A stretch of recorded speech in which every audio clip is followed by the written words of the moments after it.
السلام علیکم سامعین، 5 شوال المکرم ہے، 26 اپریل ہے۔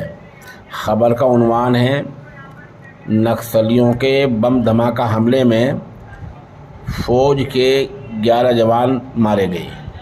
یہ بہت دکھدائک افسوسناک بات ہے۔ چھتیس گڑھ کے دنتے واڑہ علاقے میں حفاظتی دستے پر حفاظتی ٹیم پر نکسلیوں نے بڑا حملہ کر دیا ہے۔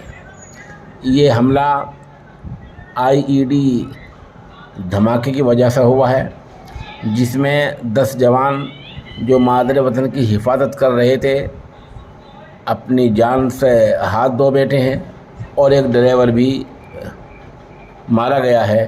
اس طرح کل یہاں 11 موتیں ہوئی ہیں۔ جانکاری کے مطابق نکسل مخالف مہم کے لیے ان کو روانہ کیا گیا تھا۔ یہ مہم کے بعد واپس آ رہے تھے کہ مئو وادیوں نے ارنپور روڈ پر IED دھماکہ کر دیا۔